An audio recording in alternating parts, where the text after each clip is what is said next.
أنا يهدي للتي هي أقوم ويبشر المؤمنين الذين আল্লাহ বলতেছেন নবী গো এই কোরআন ইন্না হাযাল কোরআন ইয়াহদি লিল্লাতি হিয়া আকওয়াম ও নবী এই কোরআন মানুষকে হেদায়েতের দিকে নিয়ে যায় আল্লাহু আকবার বলেন না এজন্য দেখেন আল্লাহ রাসূলের কোরআন শুনতো আবু বকর আল্লাহ নবী যখন কোরআন তেলাওয়াত করত আল্লাহ নবীর কোরআন তেলাওয়াত শুনতো ওমর আল্লাহ নবীর কোরআন তেলাওয়াত শুনতো আবু বকর ওমর ওসমান আলী আল্লাহ নবীর কোরআন তেলাওয়াত শুনতো বেলাল এজন্য মনোযোগ সহকারে কোরআন শুনতো এজন্য আল্লাহর পক্ষ থেকে তারা হেদায়েত পেয়েছে ওই কোরআন আল্লাহ নবী যখন তেলাওয়াত করত ওই আল্লাহ নবীর কোরআন কিন্তু আবু জাহেল উতবা সাইবা ওয়ালিদ ইবনে মুগিরা শুনতো এখন বলেন আবু জাহেল কি হেদায়েত পেয়েছে না বুঝতে বলেন না তার মানে আবু জাহেল হেদায়েত পায় নাই আবু বকর হেদায়েত পেয়েছে ওমর হেদায়েত পেয়েছে তারাও কোরআন শুনতো কিন্তু আবু জাহেল কোরআন শুনতো মনোযোগ ছিল না বরং বিশৃঙ্খলা করত আর হযরত ওমর রাদিয়াল্লাহু তাআলা যখন কোরআন শুনতো মনোযোগ সহকারে কোরআন শুনতো ওমর ভাইয়ের তাফসীরে ফি জিলালিল কোরআনে বর্ণনায় আল্লাহ নবী যখন রাতে রাতে কোরআন তেলাওয়াত করত আবু জাহেল কিন্তু নিজে বিশ্ব নবীর কণ্ঠে কোরআন তেলাওয়াত শুনতো আল্লাহু আকবার বলেন না আমার বেলা আবু জাহেল বিশ্ব নবীর কণ্ঠে কোরআন তেলাওয়াত শুনতো আল্লাহ নবী যখন কোরআন তেলাওয়াত করত রাতের আধারে একদিন আবু জাহেল বিশ্ব নবীর কণ্ঠে কোরআন তেলাওয়াত শুনবে আবু জাহেল যখন নিজের স্ত্রী থেকে স্ত্রীর বিছান থেকে উঠে যাবে এমন সময় আবু জাহেলের স্ত্রী আবু জাহেলের পা চেপে ধরে বলতেছেন আবু জাহেল তুমি কোথায় যাও এত গভীর রাতে কোথায় যাও তোমার কি পরকীয়া আছে নাকি তুমি এত রাতে কোথায় যাও আবু জাহেল বলতেছেন না পরকীয়া নাই এত রাতে তুমি কোথায় যাও গভীর রাত এত রাতে তুমি কোথায় যাও আবু জাহেল বলতেছেন আমার প্রিয়তম স্ত্রী আমি মুহাম্মদ বিন আব্দুল্লাহর কণ্ঠে কোরআন তেলাওয়াত শুনতে যাই আল্লাহু আকবার বলেন না আবু জাহেলের স্ত্রী বলতেছেন তুমি না দিনে মুহাম্মাদের বিরোধিতা করো আর রাতে কেন মুহাম্মাদের কোরআন শোনো আমাদের দেশে অনেক নেতা আছে দিনে দুপুরে নেতাদের সামনে মানুষের সামনে কোরআনের এগেইনস্টে কথা বলে আর রাতে কিন্তু ওই আলেমদের ওয়াজ শুনে এই কথা বলে না ঠিক অনেক সময় অনেক মানুষ আছে দিনের বেলা আলেমদের সমালোচনা করে দিনের বেলা ইসলামের সমালোচনা করে আর রাতের আধারে মোবাইলের মধ্যে পুরুষ সাথে করে দিয়ে তারা ওই আলেমদের ওয়াজ শুনে কথা বলে না কেন এজন্য ভাইরা শুধু আবু জাহেল নিজে শুনতো না আবু জাহেল একদিন বিশ্বনবীর কণ্ঠে কোরআন তেলাওয়াত শুনে আসবে আবু জাহেল বিশ্বনবীর কণ্ঠে কোরআন তেলাওয়াত শুনে বাসায় ফিরবে তাদের বাসায় ফেরার রাস্তা একটা আবু জাহেল দেখতেছে একদিক দিয়ে তার এক ছেলা উঠে আসতেছে আরেক দিয়ে আসতেছে সাইবা আরেক দিয়ে আসতেছে ওয়ালিদ ইবনে মুগিরা এমন করে আবু জাহেল দেখতেছে তার দলের লোকগুলো সবাই বিশ্বনবীর কণ্ঠে কোরআন তেলাওয়াত শুনতে যায় আল্লাহু আকবার বলেন না আবু জাহেল দেখতেছে সবাই তো কোরআন শুনে আসতেছে এক জায়গায় দেখা হয়ে গেল আবু জাহেল এবার উতবা সাহেব ওয়ালিদ ইবনে মুগিরাকে বলতেছে এই কোথায় গিয়েছিলি এবার উতবা সাহেব ওয়ালিদ ইবনে মুগিরা আবু জাহেলকে বলতেছেন বস আপনি নিজে কোথায় গিয়েছিলেন আবু জাহেল বলতেছে আমি মুহাম্মাদের কোরআন তেলাওয়াত শুনতে গিয়েছিলাম উতবা সাহেব ওয়ালিদ ইবনে মুগিরা আবু জাহেলকে বলতেছেন বস আপনি নিজেই দিনের বেলায় কোরআনের এগেইনস্টে আইন পাস করেন কোরআনের বিপক্ষে কথা বলেন আপনি মুহাম্মাদের বদনাম করেন সমালোচনা করেন আর রাতের আধারে আপনি নিজেই মুহাম্মাদের কোরআন তেলাওয়াত শুনতে যান আল্লাহু আকবার বলেন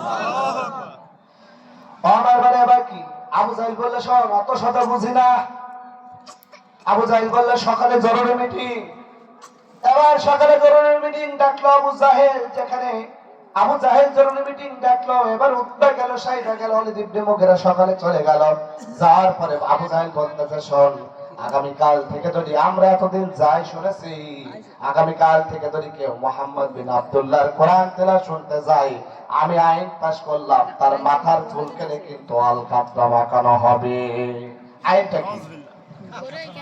আইনটা কি বলে মাথার চুল কেটে আলকাতরা মাখানো হবে আচ্ছা আবু জাহেল যে আইন পাস করছে কারো কি অলঙ্ঘন করার ক্ষমতা আছে জোরে বলেন না আমাদের ডক্টর ইউনূস সাহেব যদি এখন আইন পাস করে লঙ্ঘন করার ক্ষমতা আছে না 5 আগস্টের আগে ধরে শেখ হাসিনা খালা আম্মা ধরে আইন পাস করতো কারণ লঙ্ঘন করার ক্ষমতা ছিল না জোরে বলেন আমাদের খালা আম্মা আইন পাস করেছিল কোরআনের মাহফিল করা যাবে না, এই কথা বলেন না কেন? আমাদের খালা আম্মা বলেছিল যে আমির হামজার মাহফিল করতে দেওয়া যাবে না, এই কথা বলেন না কেন?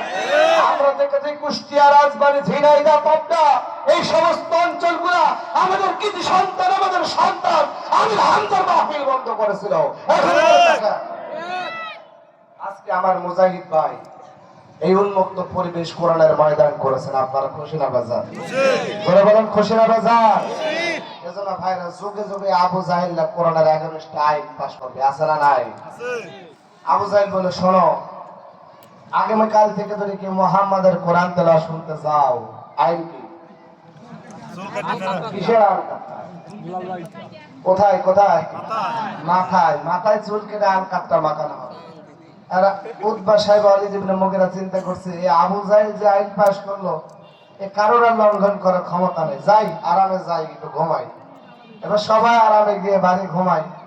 রাতের আধারে চিন্তা করছে, আচ্ছা মুহাম্মদের কোরআন তো শুনতে ভালো লাগে, আবু জাহেল কিসের জন্য সাধার আইন করলো বুঝতাম না। যাক, আবু জাহেল যখন আইন পাস করছে ভালোই হয়েছে, কেউ যাবে না, আমি একা যাবো। আল্লাহু আকবার বলেন না? এবার সাহেবা নিজের স্ত্রী বিছানায় শুয়ে ভাবতেছে, আবু জাহেল সকালে যে আইন পাস করলো, কেউ যাবে না, আজকে আমি একা যাবো। ওয়ালিদ ইবনে মুগীরা নিজে নিজে ভাবতেছে, কেউ আজকে যাবে না, আমি যাব। আবু জাহেল এবার মনে মনে নিজেও ভাবতেছে, আবু জাহেল যে সকালের সাথে কেন যে আইন পাস করলাম, মুহাম্মাদের কোরআন তো শুনতে ভালো লাগে, যাক যে আইন পাস করলাম কেউ যাবে না, আমি যাব। আল্লাহু আকবার বলেন। সবাই একই চিন্তা।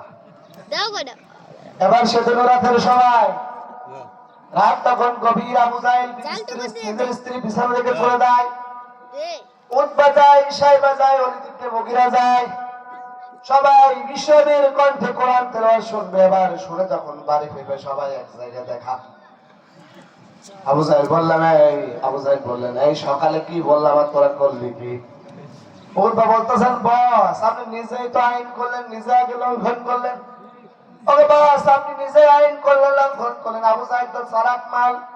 আবু জাহেল বলতেছে, অত শত বুঝি না, সকালে জরুরি মিটিং, সকালে আসবা। আবার জরুরি মিটিং ডাকলো। এবার আবু জাহেল বলল, শোন, মুহাম্মদ বিন আব্দুল্লাহর যে সুন্দর সুমধুর কণ্ঠ, ওই কণ্ঠ ছেড়ে আমরা বাসায় থাকতে পারে না। এজন্য আমরা জানি মুহাম্মাদের কোরআন ভালো, মুহাম্মদ সত্য নবী, মুহাম্মাদের দিন সত্য, তারপরেও কিন্তু আমরা কোরআন শোনা যাবে না।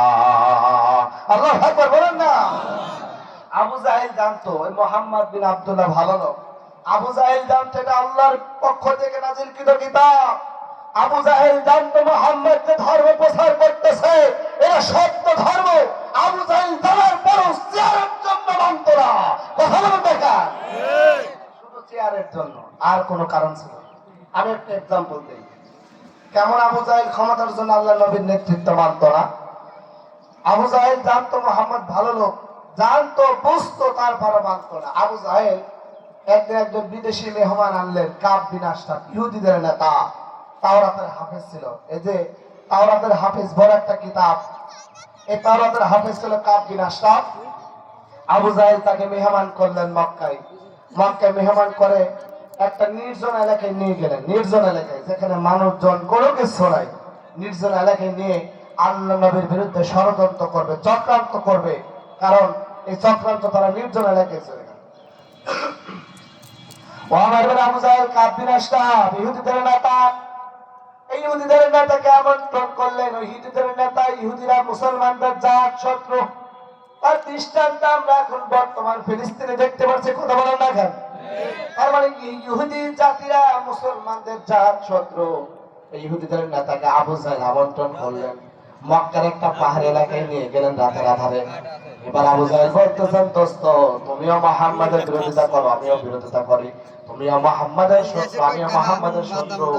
আবু জাহেল কাব বিন আশরাফকে বলতেছে, আবার কাব বিন আশরাফও আবু জাহেলকে বলতেছেন।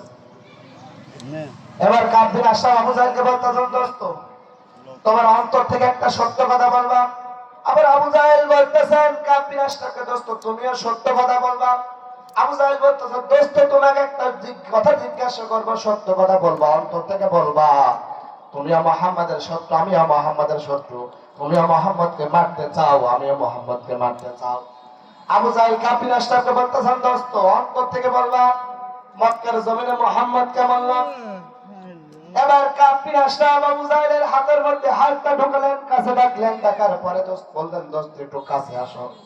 কাফির আশরাফ সামনে তাকায়, পিছনে তাকায়, ডানে তাকায়, বামে তাকায়, কারণ তিনি নেতা। আর নেতা হয়ে যদি বিশ্বনবী সম্পর্কে ভালো সার্টিফিকেট দেয়, তার কি নেতৃত্ব থাকবে? জোরে বলেন, জোরে বলেন, আরে জোরে বলেন না।